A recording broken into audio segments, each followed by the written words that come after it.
की जय जय हो सदा जिनवर की प्रभु आशा पूरो मन की जय प्रभु आशा पूरो मन की जय जय जय हो सदा जिनवर की प्रभु कर्म काट शिव पाया प्रभु कर्म काट शिव पाया जन जन्म मरण मिटाया जी जन जन्म मरण मिटाया जी जय जय हो सदा जिनवर की प्रभु इतने कृपा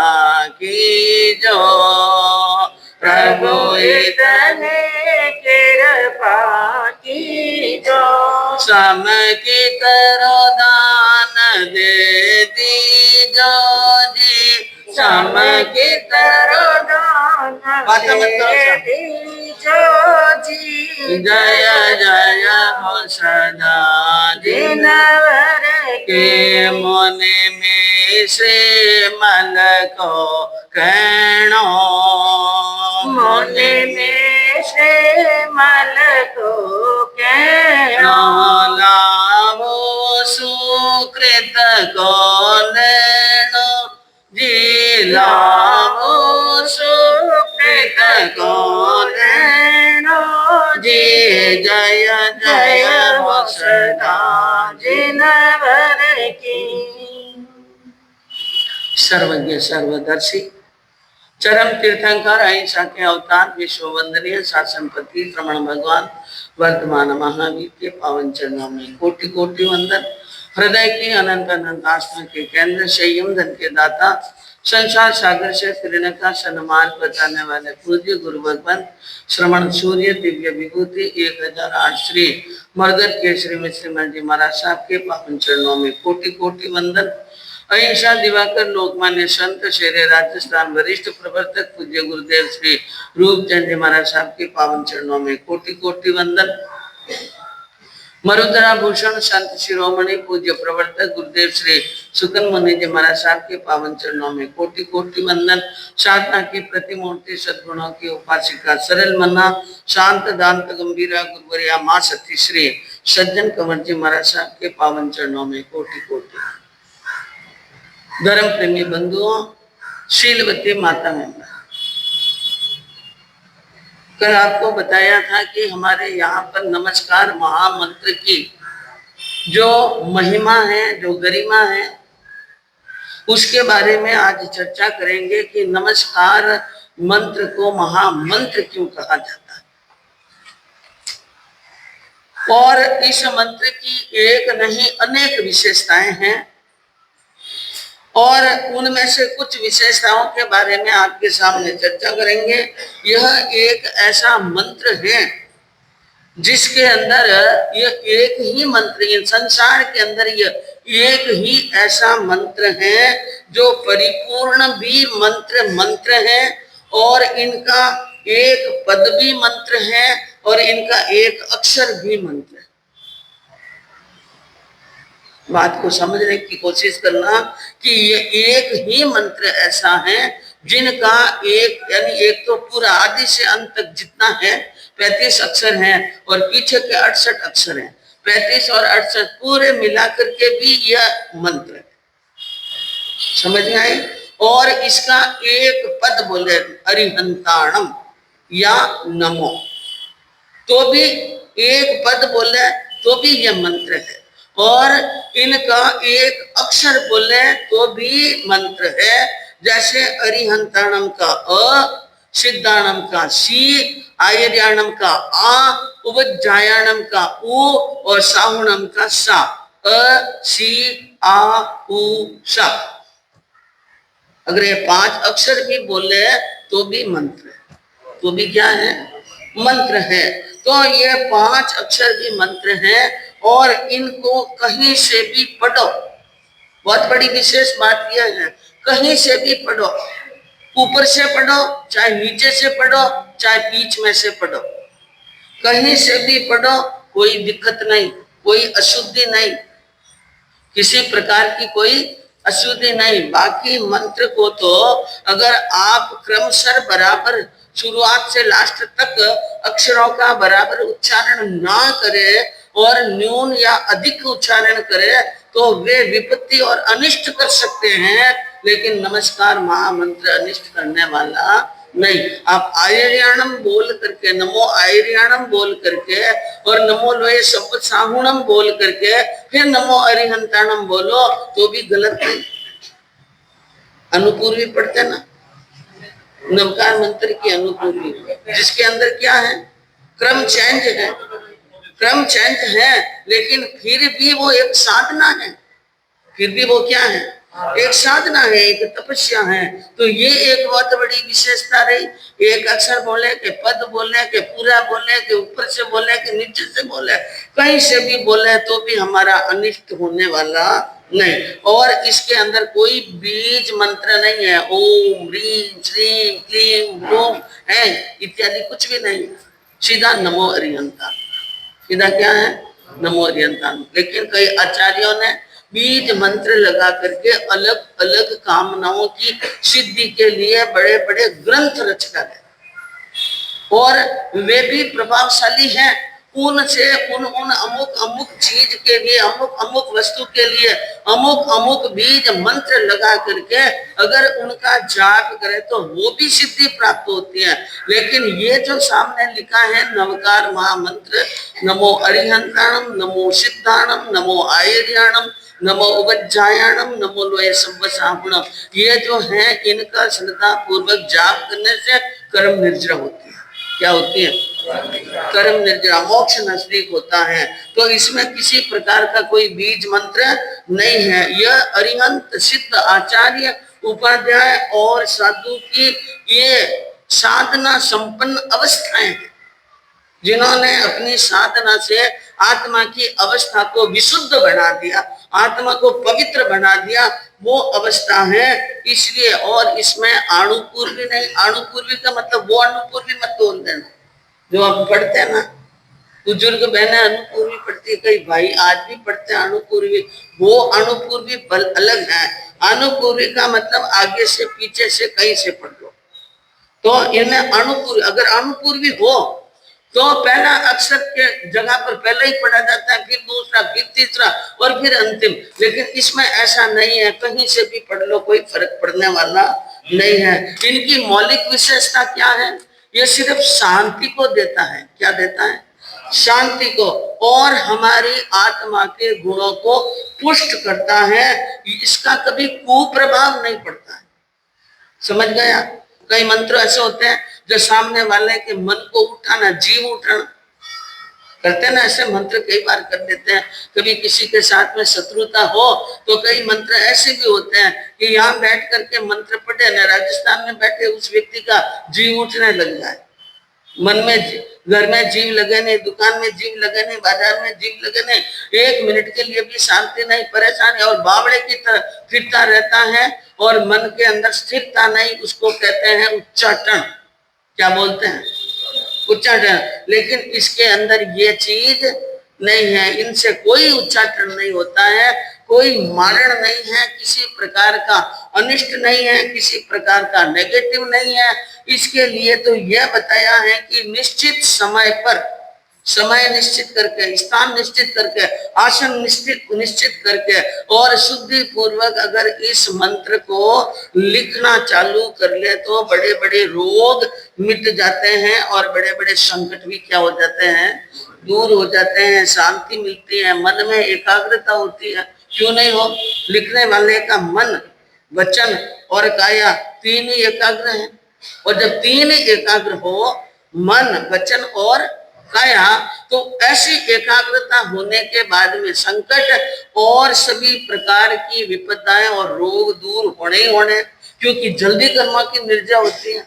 मन वचन काया का एकीकरण हो जाए तो हम थोड़े से मंत्र ही लिखें, थोड़े से मंत्र ही हम पढ़े, तब भी हमारे मन प्रचंड काया की एकाग्रता होते ही भारी कर्मों की निर्जरा होनी झट झट झट कर्म जड़ने क्या हो जाते हैं, शुरू होता है। जैसे सूखे हुए यानी वृक्ष के ऊपर सूखे सूखे पत्ते हैं और हवा का एक जोरदार झोंका आता है तो पत्ते धड़ाधड़ नीचे पड़ते हैं, ऐसे ही एकीकरण शुद्ध भाव से अगर इसका आंख बंद करके जाप करे, एक मन से जाप करे, तो जितने हमारे आत्मा के ऊपर अशुभ कर्म है वो जल्दी जल्दी आत्मा से हटने का क्या करते हैं, काम करते हैं। तो ऐसा है महामंत्र। और ये जैन दर्शन के एक प्रतिष्ठाचार्य हुए सूरजमल जी जैन।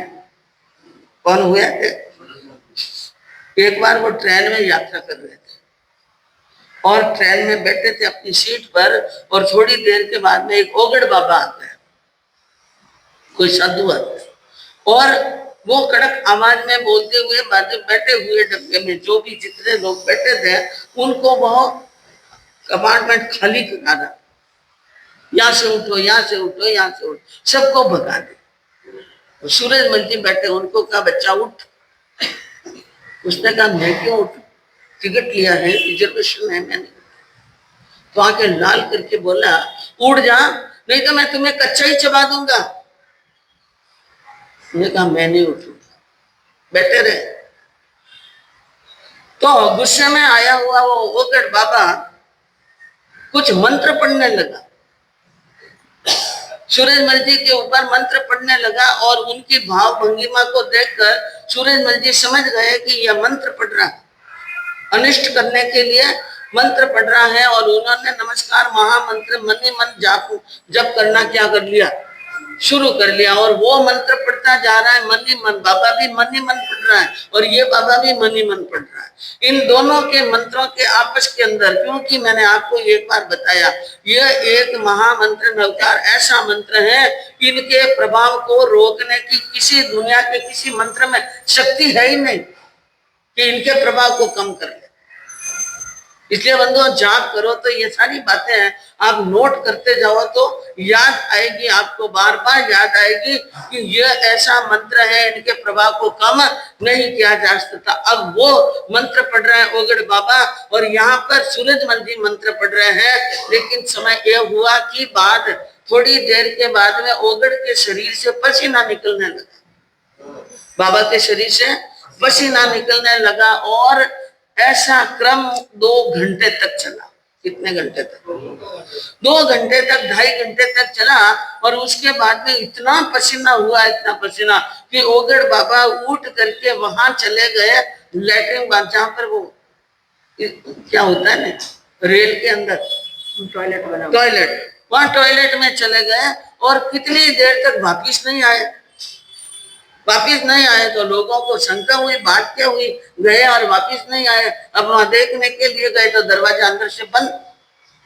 जैसे तैसे करके दरवाजा तोड़ करके देखा तो बाबा जी तो अंदर ठंडे हो गए। बाबा जी क्या हो गए? ठंडे हो गए। क्यों? कारण क्या था कि बाबा ने सूरजमल जी के ऊपर मारण मंत्र फेंका, खत्म करने का मंत्र फेंका। और यह मारण मंत्र जिसको हम मारवाड़ी भाषा में कहते हैं कामण, कामण क्या बोलते हैं? कामण।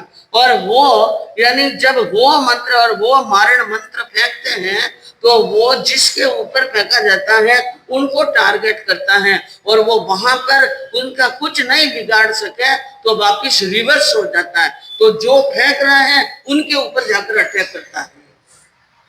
तो बात समझ में आ गई। उन्होंने सूरजमल जी पर फेंका था, लेकिन सूरजमल जी पर वो मंत्र, उनका मारण मंत्र प्रभाव नहीं कर सका। कारण कि वो किसका जाप कर रहे थे? महामंत्र नवकार का जाप कर रहे थे, इस कारण से। और प्रतिदिन से उनकी कई वर्षों से मंत्र पर बड़ी श्रद्धा थी। जैसे ही वे मंत्र का उच्चारण करते हैं मन ही मन, तो एक कवच बन जाता है। ये क्या बन जाता है?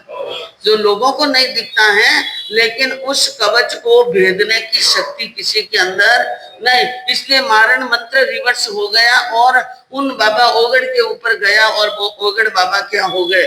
शांत हो गए। तो बंधुओं इतना बड़ा प्रभाव है इस मंत्र के अंदर कि मन की शुद्धिकरण के साथ में इनको जप करें। मन की शुद्धि के साथ में क्या करें? जप करें। मन में धारण करो तो मन धन्य हो जाए। हृदय में धारण करो तो हृदय धन्य हो जाए, आत्मा से सुमिरन करो तो आत्मा भव सागर से पार हो जाए, और वचन के अंदर ले लो तो वचन सिद्धि भी प्राप्त हो जाती है। अष्ट सिद्धि और नव निधि का दाता है, शांति का दाता है। और यह यानी ऊपर जाओ तो मोक्ष का दाता है, संसार में रहो तो सुख का दाता है, और विघ्न को हरने करने वाला और मंगल करने वाला, क्योंकि मंगलानांच सव्येशिम, क्या लिखा है नीचे, मंगलानांच सव्येशिम परमम हवै मंगलम, सभी मंगलों के अंदर यह प्रथम मंगल है। दुनिया के जितने मंगल हैं उनमें पहला मंगल है नवकार मंत्र। इसलिए ज्ञानियों ने कहा कि विघ्न हरे मंगल करे और पावे स्वर्ग विमान, की कोटि कोटि तिर गए ने गणधर किया बखान। विघ्न का हरण करने वाला, मंगल करने वाला, और स्वर्ग और देवलोक देने वाला, और करोड़ करोड़ आत्माएं इनका शरण लेकर के मोक्ष में चली गई, यह गणधरों का बयान है। पढ़िया न पिंगल पारसी और पढ़िया न गीता छंद, एक मंत्र नवकार पढ़िया प्रचे सदा करो आनंद। तो आपको यानी दुनिया के सारी भाषाएं, दुनिया के सारे ग्रंथ, सारे आगम पढ़ने की जरूरत नहीं। अगर इतने आगम न पढ़ सको, इतना ज्ञान प्राप्त न कर सको, तत्वों की गहराई में न जा सको, तो कोई चिंता नहीं। हमें तो वो नवकार मंत्र दिया जिसमें 14 पूर्वों का सार है। कितने पूर्वों का? हाँ, 14 पूर्वों का सार है। इनके 35 अक्षर हैं, 35 अक्षर हैं, और एक एक अक्षर की कोई एक एक देवता अधिष्ठित नहीं है। एक अक्षर के 1000, कितने? एक अक्षर के 1000 देवता हैं। ये नमो अरिहंतानम से लेकर साहुणम तक 35 अक्षर होते हैं, और 35 अक्षर के 35,000 देवता है। कितने? एक भी इतने 35 अक्षर बोलते वक्त एक भी अक्षर शुद्ध मन से 3 करण 3 योग से शुद्धि पूर्वक बोल गए तो 1000 देव खड़े होते हैं। 1000 में से एक देव भी जागृत और अनुमान लगा ले, उपयोग लगा ले, और हमें बचाने के लिए आ जाए, तो अदृश्य रूप से हमारे संकट को क्या कर सकता है? दूर कर सकता है। इसलिए बंधुओं, क्योंकि बाकी जो मंत्र हैं, और एक सभी मंत्र, जितने भी मंत्र हैं, हर एक मंत्र के एक देव होता है। एक मंत्र के क्या होता है? लेकिन नवकार मंत्र के देव कितने हैं? 35,000। इसलिए यह महामंत्र है। और मंत्र उसे कहते हैं अक्षर कम और अर्थ ज्यादा। तो अक्षर कम और अर्थ ज्यादा, यहाँ भी अक्षर कम है, 35 अक्षर है, 35,000 देवता हैं, और पूरे मिलाकर 68 अक्षर हुए। कितने? और 68 अक्षर 68 तीर्थ के समान है। इसलिए इस नवकार मंत्र को पर्वतों में जैसे मेरु पर्वत है, नदियों में जैसे गंगा नदी है, कल्प वृक्षों के अंदर कल्प वृक्ष है, और तारे सितारे नक्षत्रों में चंद्र और सूर्य हैं, मणियों में चिंतामणि मणि है, पर्वों में पर्युषण है। इसी प्रकार मंत्रों में सबसे बड़ा मंत्र क्या है? नमस्कार महामंत्र शुद्ध सात्विक आनंद और परमानंद को देने वाला है। जन्म से लगाकर मृत्यु तक, सांस कुसास तक सुख दुख का साथी है, और हमारे जीवन में आने वाले संकट को दूर करने में संकट मोचन हनुमान की भूमिका अदा करता है। जब संकट आता है तो वैष्णव धर्म, हिंदू धर्म के अंदर क्या है कि हनुमान चालीसा पढ़ो, संकट मोचन हनुमान के गुण गाओ। तो यहाँ हमारा ये जो नवकार मंत्र है, ये हनुमान से कम नहीं है। जिसके हृदय में परम पिता परमात्मा की दिव्य स्मृतियों के साथ में नवकार मंत्र बसता हो, उनके जीवन में जल्दी संकट आते ही नहीं, और आ भी जाए तो हल्के हल्के होकर के निकल जाएंगे, मार्ग मिल जाएगा। इसलिए कहा जिसके हिय में श्री नवकार, जिसके हिय में श्री नवकार, उसका क्या बिगाड़ेगा संसार? उनका संसार बिगाड़ नहीं सकता है। और इनका पहला पद है नमो। पहला पद क्या है? नमो। नमो हमें क्या कहता है? झुक जाओ, विनम्र बन जाओ, कोमल बन जाओ। और जो झुकता है उसके अंदर गुणों का समावेश होता है। जैसे एक पानी की घड़ली होती है, वो अंदर जाकर के नीचे जाकर के झुकती है तो उसके अंदर क्या भर जाता है? पानी। डोल झुकती है तो डोल में पानी आता है, घड़ा झुकता है तो घड़ा में पानी आता है, बाल्टी झुकती है तो बाल्टी में पानी आता है। और आजकल के तो बाबूजी बेरो है ही कोई नहीं, कहीं को नहीं, कटी कटी है बेरो, लेकिन आजकल हर घर में बेरा नहीं है। तो पानी कैसे लेते हैं आप? टूटी में से, टूटी से पानी निकालते हैं। लेकिन याद रखो, टूटी से निकालो तो भी जिस पात्र में पानी लेना है वो तो क्या नीचे रखना पड़ेगा, या ऊपर लटका दो तो पानी आई टूटी में सिद्ध हो। कुछ पाना है तो क्या करना पड़ेगा? नीचे आना पड़ेगा। कहाँ आना पड़ेगा? नीचे आना पड़ेगा। मैं कहूँ समुद्र धरती के ऊपर है, धरती पर है, आकाश में नहीं है, अधबीच में नहीं है। समुद्र कहाँ पर है? धरती पर। दुनिया की सारी नदियां जाकर कहाँ मिलती हैं? समुद्र के अंदर मिलती हैं। तो बस यही बात है, विद्या ददाति विनय विनया जाति पात्रताम पात्रत्वाम धनम माप्तोति धनात् धर्मम ततः सुखम। क्या बात कही है कि जितना विनय करेंगे, जितनी नम्रता करेंगे, उतनी विद्या आएगी, उतना गुणों का भंडार आएगा। और विद्या आने के बाद में योग्यता, योग्यता आने के बाद में गुण, गुण आने के बाद में धर्म, धन और धन से धर्म और धर्म से सुख। ये सब क्रमानुसार चलते हैं। तो इस प्रकार यानी हमें नमस्कार महामंत्र की साधना के बारे में सोचना है, जिसमें कुछ पाने की इच्छा हो। मंत्र में, नवकार मंत्र में और मंत्र में क्या अंतर है? मंत्र में जिसमें कुछ पाने की इच्छा हो, कुछ लालसा हो, कुछ कामना जुड़ी हो, कुछ अभिलाषा जुड़ी हो, तो वो है मंत्र। लेकिन नवकार मंत्र के लिए बताया, उसमें पाने की इच्छा नहीं, पाने की कोई इच्छा नहीं है, अभिलाषा नहीं है, केवल समर्पण, केवल विनय भाव, केवल श्रद्धा और केवल आस्था और केवल निष्ठा, बस इसके साथ में जाप करते हैं। यह अनंत अनंत महाशक्तियों का स्मरण है। एक बार नमो अरिहंताणम बोल दो। कितनी बार? तो 2 करोड़ केवलियों को वंदन होता है। कितने? 2 करोड़ जगन्य, कम से कम। क्योंकि बातें नहीं करें और बातें नहीं कर रहे हैं, आप कुछ पढ़ रहे हैं, स्वाध्याय कर रहे हैं, कोई बात नहीं, लेकिन मन ही मन करें, मुझे डिस्टर्ब ना होने दें। जगन्य, एक बार नमो अरिहंताणम बोलो तो जगन्य यानी कम से कम 2 करोड़ केवली को वंदन होता है। और हर वक्त इस हमारे अढ़ाई द्वीप के अंदर, अढ़ाई द्वीप में हर वक्त 2 करोड़ केवली से तो कम कभी होते ही नहीं है। 2 करोड़ केवली भगवान तो विराजमान रहते हैं। कम से कम 2 करोड़ और उत्कृष्ट 9 करोड़। अगर उत्कृष्ट हो तो एक नमो अरिहंताणम बोलते हैं हम, 9 करोड़ को एक साथ में क्या कर लेते हैं? वंदन। और नमो सिद्धानम कहते हुए अनंत सिद्ध भगवान को क्या कर लेते हैं? वंदन कर लेते हैं। और नमो लोए सब साहणम कहे तो जगन यानी कम से कम 2000 करोड़ और उत्कृष्ट 9000 करोड़ साधु संतों को ढाई द्वीप में विराजमान 27 गुणों के धारक साधुओं को क्या कर लेते हैं हम? वंदना। तो अनंत अनंत आत्मा को वंदन और नमन होता है। और बंधुओं एक बात और, ये किसी एक गच्छ का नहीं है, एक संप्रदाय का नहीं है, एक समाज का नहीं है, एक समुदाय का नहीं है, और न केवल एक जैनी का है। यह मानव जाति का मंत्र है। किसका मंत्र है?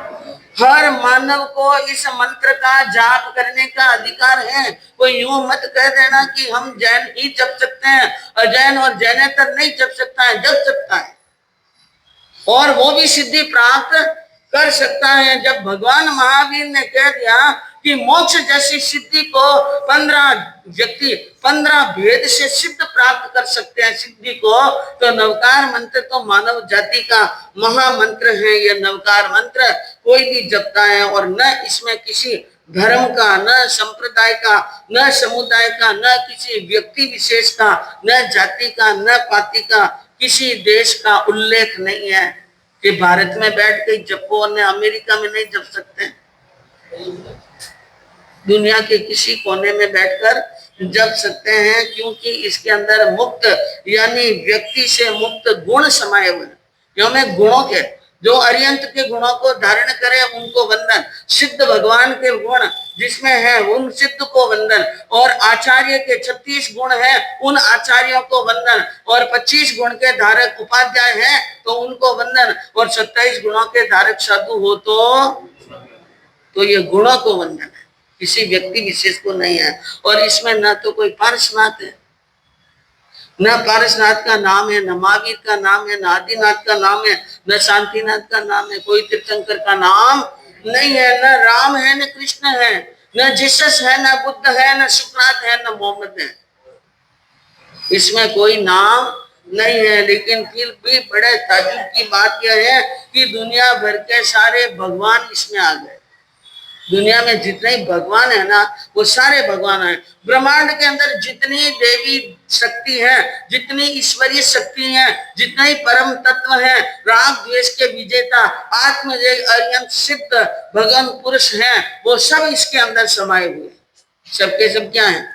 हाँ, मेरी भावना में क्या बोलते हैं, जिसने राग देश काम आदि का जीते सब जग जान लिया, सब जीवों को मोक्ष मार्ग का निष्प्रिय हो उपदेश दिया। और बुद्ध वीर जिन हरिहर ब्रह्म या उनको स्वाधीन कहो, भक्ति भाव से प्रेरित हो यह चित्त उसी में लीन रहो। कवि ने कहा जिसने राग द्वेष काम आदि जीते हैं, राग को, द्वेष को, काम क्रोध मोह लाया, मोह माया लोभ को जीत लिए हैं, और जिसने जगत को जान लिया है। क्या बताया?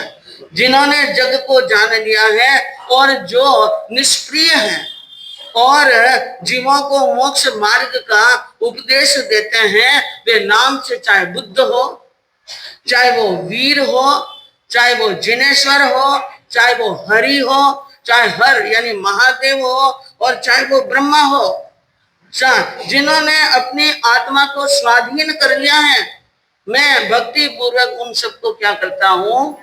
नमस्कार करता हूँ, उसको मेरे चित्त के अंदर लीन रखता हूँ। तो बंधुओं, ऐसे महान आत्माएं, अनंत बल, अनंत शक्ति, अनंत गुण संपन्न परम तत्वों का भाव पूर्वक वंदन और नमस्कार करते हैं तो बेड़ा क्या हो जाता है? और महामंत्र नवकार हमें, महामंत्र नवकार हमें प्राणों से भी प्यारा है। यह है वो जहाज जिसने लाखों को तारा है, जिसने, हाँ, नवकार मंत्र है प्यारा, लाखों को तारा, इस महामंत्र का जाप करो, भव जल से मिले किनारा, नमो हरिहंतानम, नमो सीतानम, नमो आयर्याणम, नमो वज्रायणम, नमो लोए सर्वसागुणम। तो यह नमस्कार महामंत्र जहाज के समान है, नौका के समान है, संसार रूपी सागर से पार उतारने वाला है, द्वीप के समान है, यह शरणदाता है। नमस्कार महामंत्र।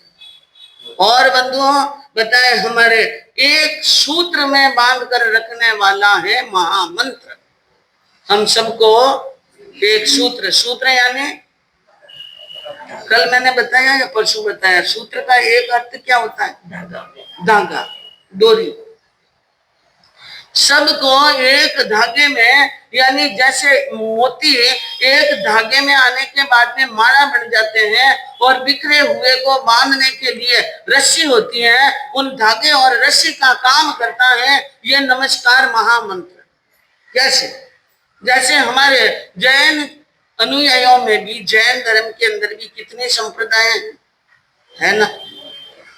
सिर्फ एक मंदिर मार्गी समाज में 84 गच्छ, कितने गच्छ है? 84 गच्छ। और स्थानिक वासियों के भी कई संप्रदाय हैं और दिगंबरों के भी संप्रदाय हैं। तेरापंथी है, दिगंबरों में तेरापंथी भी है, वो तेरापंथी, 20 पंथी, 22 पंथी, तारणपंथी, कई पंथ हैं जैन धर्म के। जैन धर्म को मानने वाले कई पंथ हैं, इनके अलावा भी कई नाम हैं, कई गच्छ हैं, कई समुदाय हैं। और उन्होंने जो जो जिन समय अलग हुए और जिस समय यानी विभाजन हुआ, कुछ भी हुआ समझ लो, तो सब अलग अलग हो गए। और जितने फिरके हमारे जैन धर्म में शायद और कहीं नहीं होंगे, है ना ये बात। और जितने फिरके उतने फर्क, उतने क्या पड़ गए, फर्क पड़ गए। हमारी मोक्षगामी जो साधना है उसके अंदर जो आराधना और विधि विधान में फर्क पड़ गए, सामायिक में फर्क, सामायिक करने के ढंग में क्या हो गया, फर्क हो गया। प्रतिगमन में फर्क, प्रतिगमन में कोई 20 लोग बोलते हैं, कोई 40 लोग बोलते हैं।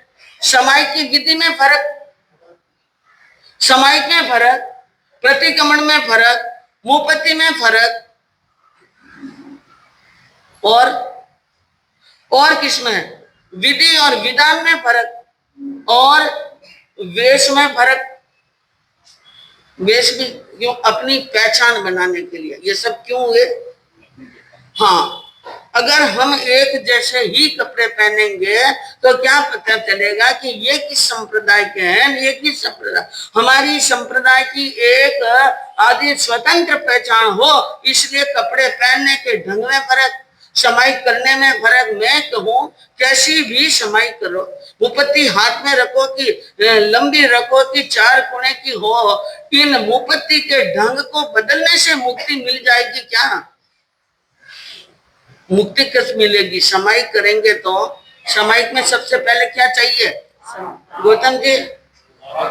समायिक में सबसे पहले क्या चाहिए? हाँ सुनिए को समभाव। मेन चीज तो वो है। अगर आप कैसी भी मुपत्ति बांध लो, कोई बात नहीं, मुपत्ति अपनी आप अपने संप्रदाय की पहचान के लिए बांध सकते हैं, लेकिन इसमें मूल बात क्या है? समभाव। मुपत्ति से मैं कहूं मैंने 4 कोने की मुपत्ति बांध दी और मैं डंके की चोट कहता हूं मुझे मुक्ति मिलेगी, मिलेगी, कोई जरूरी नहीं है। कोई कैसी भी मुपत्ति बांधकर दावा नहीं कर सकता है कि मुझे मुक्ति मिल जाएगी। हाँ, अगर मेरे में संभाव है, आप में संभाव है, तो आपको निश्चित रूप से क्या मिलेगी? मुपत्ति। और बिना मुपत्ति लगाए भी आत्मा समभाव की पूर्ण स्थिति में आ जाए तो उनको भी क्या मिल जाती है? मुक्ति मिल जाती है। तो वेश परिधान के अंदर भी वेश बदलाव आ गया बंधुओं, लेकिन एक चीज ऐसी है जो सबको हमको जोड़ कर रखी है, वो क्या है? नवकार मंत्र। सबको नवकार मंत्र प्रति श्रद्धा है, चाहे वो मंदिर वाला है, चाहे वो तेरापंथी है, चाहे वो थानकवासी है, चाहे वो दिगंबर है, और उनके जो भी संप्रदाय हैं, कोई कितने भी संप्रदाय हो, अगर जैन है तो उनको नवकार मंत्र के प्रति क्या होगी? श्रद्धा। उनका मंत्र एक ही है और यह है जड़। नवकार मंत्र एक क्या है साहब? जड़ है। टहनियां अलग अलग हो सकती हैं, डाल अलग अलग हो सकते हैं, पत्ते अलग अलग हो सकते हैं एक, लेकिन मूल तो क्या रहेगा?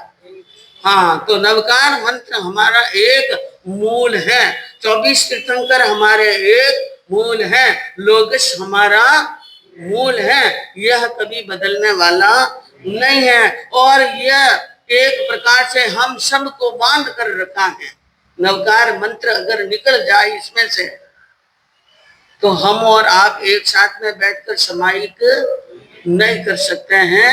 बस हम सबको जोड़े रखने वाला है नवकार मंत्र, और ये मानसिक शक्तियों को लयबद्ध करता है। हमारे मानसिक मन की जो शक्तियां ना, उनको लयबद्ध करता है, एकाग्र करता है। ब्रह्मांड के अंदर जितनी भी दिव्य शक्तियां बिखरी हुई है, ये ब्रह्मांड है ना, ऊपर वाला ब्रह्मांड, ऊपर एक ब्रह्मांड है और हमारे भीतर भी एक ब्रह्मांड है। आप मानो या ना मानो, ऊपर ब्रह्मांड है।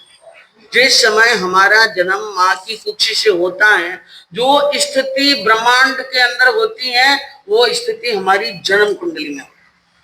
सही टाइम बराबर नोट किया, सही टाइम बराबर नोट किया है। जन्म के टाइम फिक्स बिल्कुल एकदम राई रति जितनी भी गलती नहीं हुई है, तो जो ब्रह्मांड की स्थिति होगी वही आपकी कुंडली की स्थिति होगी। ब्रह्मांड में सूर्य कहाँ किस राशि पर चल रहा है, चंद्र किस राशि पर चल रहा है, शनि किस राशि पर चल रहा है, राहु केतु कहाँ पर चल रहे हैं, शुक्र और बुध कहाँ चल रहा है, ब्रह्मांड में जो जहां चल रहा है वो स्थिति हमारी कुंडली के अंदर विद्यमान होगी। बंधु, एक ब्रह्मांड ऊपर होता है, एक ब्रह्मांड नीचे होता है, हमारे भीतर होता है। तो ब्रह्मांड की जितनी भी शक्तियां हैं, बिखरी हुई जितने भी तत्व हैं, उन सबको एक सूत्र में बांध करके हमारे साथ में जोड़ने का अगर बहुत बड़ा काम करता है तो कौन करता है?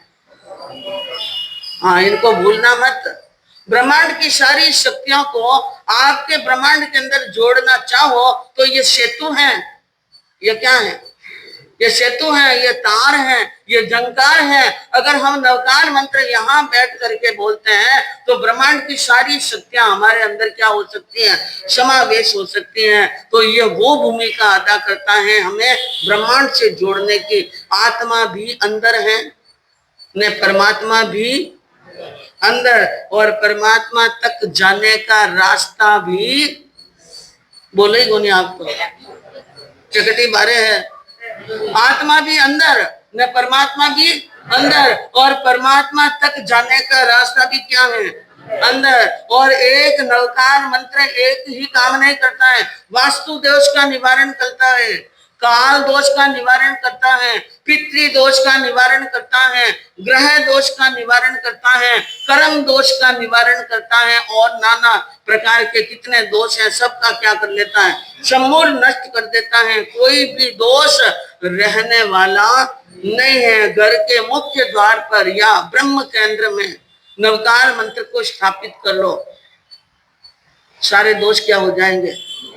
हाँ, या तो ब्रह्म केंद्र में या घर के मुख्य द्वार पर स्थापित कर लो तो। और हमारे जैन आगम जैन इतिहास के अंदर ऐसी कई कथाएं हैं जिसके अंदर साक्षात नवकार महामंत्र का प्रत्यक्ष प्रमाण सहित प्रभाव देखा गया है। जैसे आपको कभी टाइम मिले तो शंभूम चक्रवर्ती के जीवन के एक घटना देख लेना, पढ़ लेना कि नवकार मंत्र से क्या हुआ, और सोमा और सुदर्शन और अमर कुमार के जीवन की कहानियां पढ़ लेना। तो बात कहने के लिए तो बहुत बातें हैं, लेकिन हमें और भी आज एक तो तपस्या के पचकान आने वाले हैं, एक कल परवादी राज पर्युषण प्रारंभ होने वाले हैं, उनके बारे में भी चर्चा करनी है, और चौपाई भी मुझे बांचनी है। तो लास्ट में मैं आपको 4 बातें कहूंगी कि जाप करने वाले, नवकार मंत्र का जाप करने वाले भाई बहन 5 बातों का ध्यान रखें। 5 बातों का क्या रखें? अगर वाकई में इन 5 बातों का बराबर पालन करते हुए आप नवकार मंत्र का जाप करेंगे तो 6 महीने में आकर आप मुझे कह सकते हैं कि बाबूजी ऐसा जाप किया मैंने कि इनसे मेरे घर में यह प्रभाव पड़ा। लेकिन इन बातों का पालन हो। सबसे पहले स्थान शुद्ध, पहले क्या चाहिए? स्थान शुद्ध, और बाद में दिशा शुद्ध। 5 शुद्धिकरण बताए जाप के। एक तो स्थान शुद्ध, जहां पर बैठकर आप जाप करेंगे वहां पर स्थान शुद्ध होना चाहिए। आपके सामने किसी प्रकार की कोई अशुद्धाई नजर नहीं आनी चाहिए। जैसे घर के अंदर आप जाप कर रहे हैं तो लैट्रिन का दरवाजा खुला है, बाथरूम का दरवाजा खुला है, कहीं पर जूते बिखरे पड़े हैं, कहीं पर मोजे बिखरे पड़े हैं, कहीं पर ऐसा अशुद्ध पदार्थ पड़ा है, कहीं पर जूठन बिखरी हुई पड़ी है, कहीं पर गलीच और मैलापन पड़ा है। तो स्थान की शुद्धि चाहिए। फिर दिशा शुद्ध। दिशा शुद्ध में आप कौन सी दिशा लेंगे? पूर्व या उत्तर। अगर शरीर में, आपके शरीर के अंदर अस्वस्थता है, ज्यादा शरीर की बीमारी से परेशान हो तो उत्तर दिशा चुन लेना, और सुख शांति और कर्म निर्जा के लिए पूर्व दिशा चुन लेना। तो दिशा शुद्ध और मुख शुद्ध। मुख भी क्या होना चाहिए? शुद्ध। मुख शुद्ध का मतलब क्या हुआ? केवल मुंडे नहीं जोड़ना, हाबू लगाए लगाए। कुल्लो भी कर लेना, कई कर लेना, अच्छी तरह से कुल्ला करना। मुख शुद्ध ने हृदय शुद्ध, अंदर का हृदय भी क्या होना चाहिए, शुद्ध, और चित्त शांत, चित्त क्या होना, शांत, और उच्चारण शुद्ध, उच्चारण भी क्या होना चाहिए, शुद्ध। और हो सके किसी को इतना शुद्ध हिंदी से बोलना ना आवे, उच्चारण में गलती होगी तो 90% आपकी चल सकती है, कोई बात नहीं, 90% गलती की माफ हो जाएगी। लेकिन एक और है, श्रद्धा के साथ में जपना।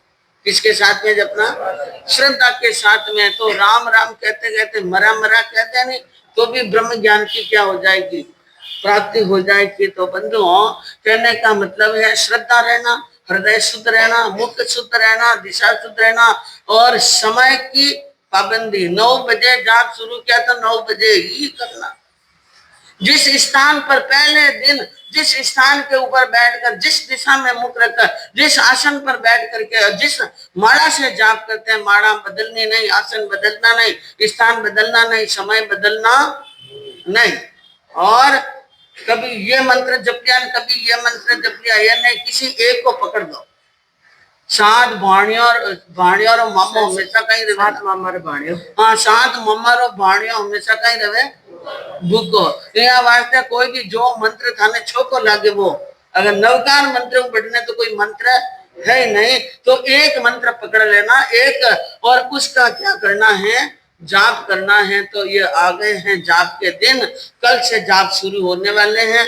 आपके सामने वर्णन चल रहा था अंजना सती के जीवन चरित्र का, कि पवन जी ने रास्ते के बीच में और अंजना के महल के झरोके के बीच में एक जंगी दीवार चुनवा दी। जंगी दीवार यानी बहुत बड़ी दीवार चुनवा ली, और उसके बाद में यानी अंजना बहुत दुखी हुई, पीड़ित हुई, और इधर महाराजा यानी रावण का संदेश आया, और प्रहलाद सिंह यानी सेना लेकर जाने लगे। तो पवन जी ने कहा कि युद्ध करने का, मुझे युद्ध करने की आज्ञा दीजिए। बार बार अनुनय किया, विनय किया, पिताजी को कहा अब आपकी उम्र युद्ध करने की नहीं है।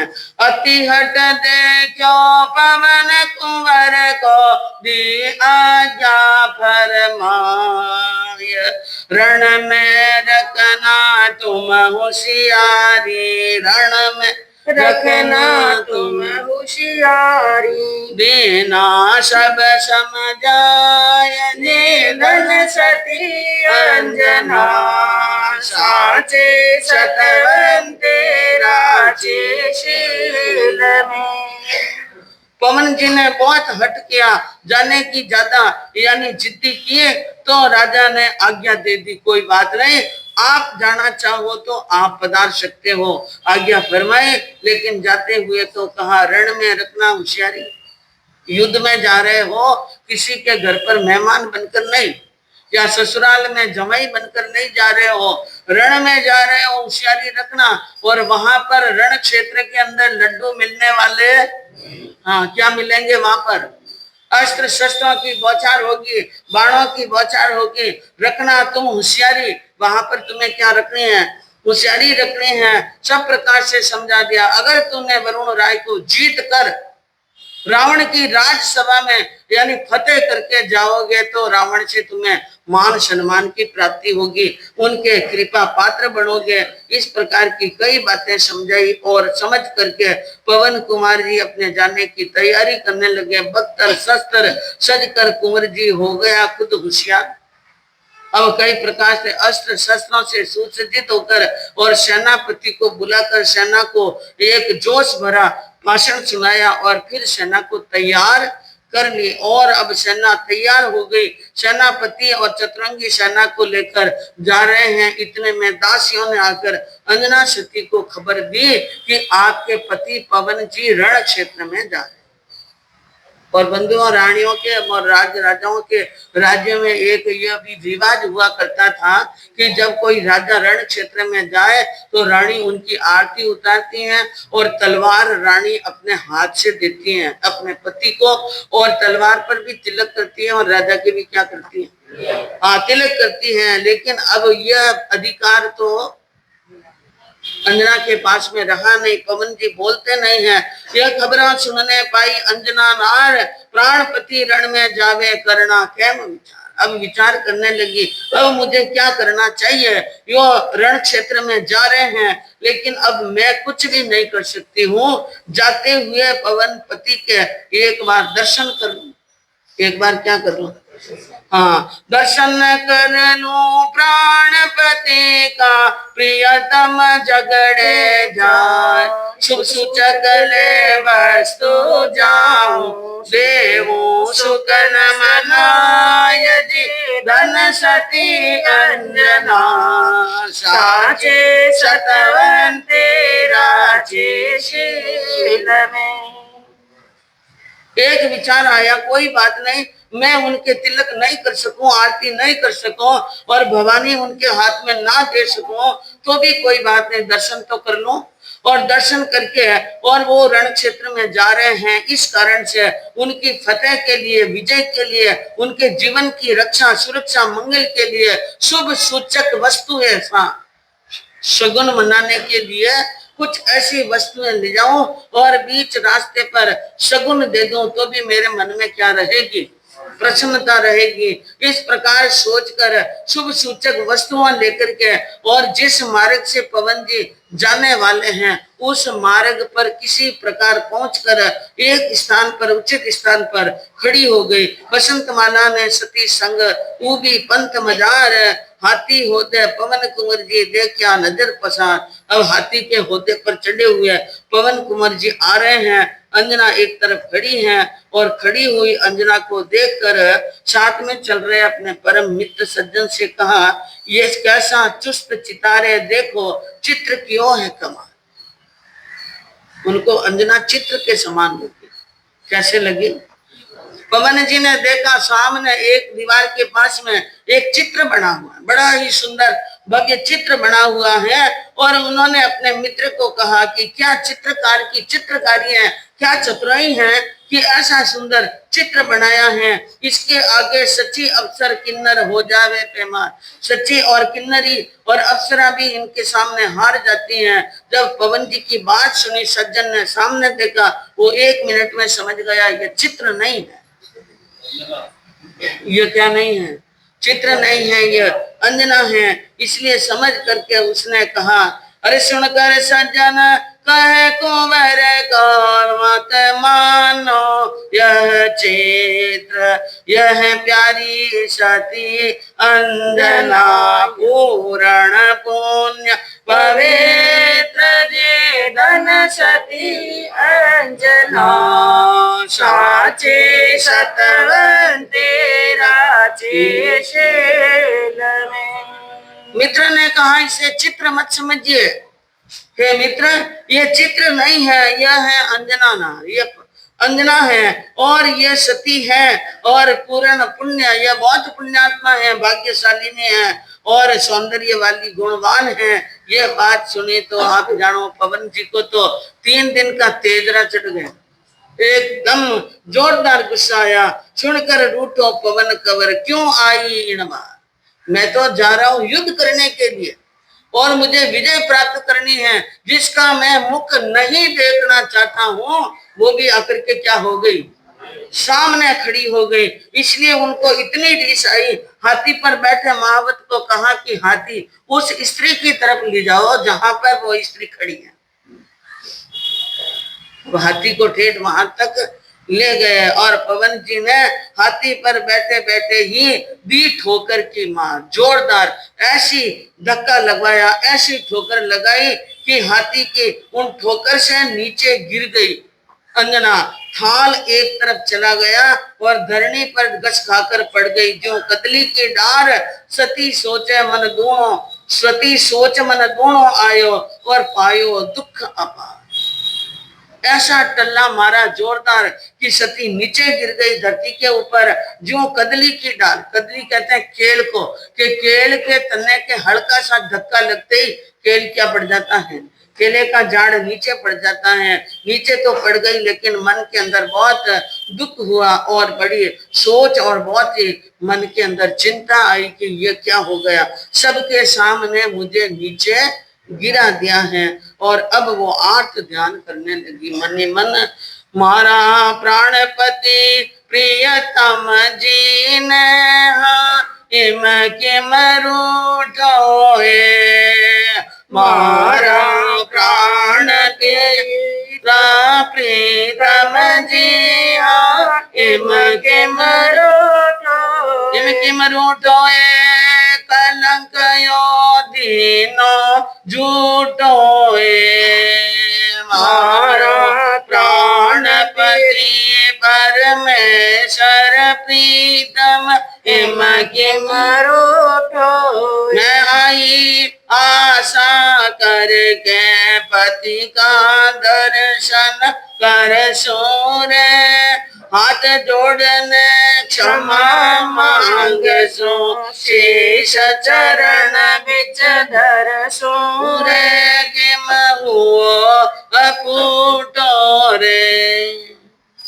अंजना मन में सोचने लगी, मैं तो एक बहुत बड़ी आशा लेकर के विश्वास लेकर आई कि मैं दर्शन करूंगी। पवन जी भी रण में जा रहे हैं, शायद इस वक्त उनके मन की विचारधाराओं में कोई परिवर्तन आ जाए। हाथ जोड़कर क्षमा मांग लूंगी और चरणों के अंदर सिर रख लूंगी। लेकिन सारी बात क्या हो गई, विपरीत। सब लोगों ने सामने मारी कीनी खूब खुआरी। सबके सामने, सेनापति के सामने, मंत्रियों के सामने, सबके सामने मेरी बहुत बेइज्जती कर ली। और इनसे आछो जहर दे कर मुझने क्यों नहीं मारी। इनसे अच्छा तो तब होता कि मुझे जहर देकर के क्या कर लेते। खत्म। व्यक्ति को मरना पसंद है, लेकिन अपयश लेकर के और अपयश का पात्र बनकर जिंदा रहना और ज्यादा क्या है, खतरनाक है। रोती रोती सती अंजना पड़ी धरण मूर्छाए। रोती रोती धरती कर मूर्छित हो गई। बसंत माला ने उनके सामने आकर हवा करके पानी के छींटे देकर उनको सावचेत कहा, सावधान किया और सावधान करके कहा, भाई अब यहाँ से चलकर महल में चलो, यहाँ बाहर कैसे बैठे रहोगे। तो अब उनको समझा बुझा करके महल के भीतर लेकर आती हैं। और अब महल में आकर के अंजना सती को बसंत माला कहने लगी, सोच सती अब करो मती, मूरख मिलियो पवनपति। सोच सती अब करो मती, मूरख मिलियो पवनपति। भीतर पीतर ऊपर जोर, पति आप रो फूटो ढोल। खबर करी मैं रति रति, मूरख मिलियो पवनपति। बसंत माला को जोरदार गुस्सा आया अपनी सखी की यह हालत देखकर। उसने कहा कि सखी, अब चिंता करने की कोई बात नहीं। मैंने समझ लिया है, मैंने जान लिया है। तुम और हम ये समझ रहे होते थे इतने दिन तक कि पवन जी गुणवान हैं, पुण्यवान हैं, पढ़े लिखे हैं, विद्वान हैं और वे गुणों के भंडार हैं। लेकिन मैं कहती हूँ मूर्ख मिलियो पवनपति। ये पवन जी तो निरे के क्या है, मूर्ख हैं। इनमें ज्ञान नाम की कोई चीज नहीं है। ऊपर से सुंदर हैं और बड़े ही अच्छे दिखते हैं, लेकिन एक कहावत है कि भीतर पीतर ऊपर जोड़। भीतर तो है पीतल और ऊपर क्या लगा दिया, सोने का जोल। और मैं क्या हो कहूँ, आपका पति तो फूटे हुए ढोल के समान। कैसे हैं? फूटे ढोल के समान। और मैंने इसको रति रति से जांच लिया है, क्योंकि एक विद्वान और गुणवान और समझदार विवेकी हो तो उनका बात और उनकी समझ निराली होती है। और ये तो एक अलग ही प्रकार के हैं। जो पूछे क्यों अति गुमरावे, जो पूछे जो अति गुमरावे। खर मिसरी जो मूड हिलावे, ऊंद गति है मूड मती। सोच सती अब करो मती। बसंत माला ने कह दिया, यह इतने मूर्ख हैं कि जो जो इनके सामने नम्रता करते हैं, जो जो समता के भाव रखते हैं, जो इनके घमंड का पारा तो 7वें आसमान पर चढ़ रहा है। खर मिश्री जो मोढ़ हिलावे, एक खर यानी एक गधा होता है और उनके सामने मिश्री रख दे तो वो मिश्री नहीं खाता है, मिश्री उनको अच्छी नहीं लगती है, मुंह हिला देता है। ऊंद मती, इनकी बुद्धि कैसी है? उल्टी। और मूढ़मती, यह भ्रमित हुआ व्यक्ति है, और बुद्धिहीन व्यक्ति है, यह मूर्ख है, यह फूटा ढोल है। पता नहीं क्या क्या कह दिया बसंत माला ने। और अंजना रोती रोती क्या हो रही थी, सुन रही थी, लेकिन वो बोलती जा रही। तो अंजना ने कहा बस अब तो चुप कर ले, बहुत बोल दिया तुमने मेरे पति के बारे में, अब मुख बंद कर। पति निंदा को नहीं सुने और सतिया को आचार, बसंत माला को रीसला बोली अंजना। पति की निंदा सुनना सती कभी नहीं चाहती है कि उनके पति की कोई क्या करे, निंदा करे। वो समझदार गुणवान थी और वो कर्म सिद्धांत को भी अच्छी तरह से जानती थी। वो ये समझ रही थी ये जो कुछ भी हो रहा है किस कारण से हो रहा है, मेरे कर्मों के कारण। इसलिए बसंत माला को उस रीस के साथ में अंजना ने कहा मत बोलो ऐसा, बोल सहेली मारी, मत ना ऐसा बोल, पति मारा प्राण आधार, सखी मारी ऐसा न बोलो। उसने कहा अपनी सखी को शांति रख और मेरे पति के बारे में ऐसे ऐसे शब्द मत बोल, मुझे प्राणों से भी प्यारे हैं और यही कुल दीपक हैं इस घर के, और यह मेरे सिर के शेरे हैं, हृदय के हार हैं आदि। कह करके अंजना ने पवन जी के बारे में सारी बातें समझाती हुई और बसंत माला को शांत किया। और बसंत माला और अंजना और भी जो सखियां आई थी सभी महल के अंदर चली गई और अब वहां पर शांतिपूर्वक जो भी हुआ उसको भूलने की कोशिश कर रहे हैं। पवन जी आगे के लिए क्या कर गए, प्रस्थान कर गए। अब बीच का पड़ाव कहाँ पर पड़ता है, क्या क्या बातें बनती हैं बंधुओं, आगे आपको संवत्सरी के बाद क्षमा याचना का दिन हो। हाँ, संवत्सरी कौन सी तारीख को है?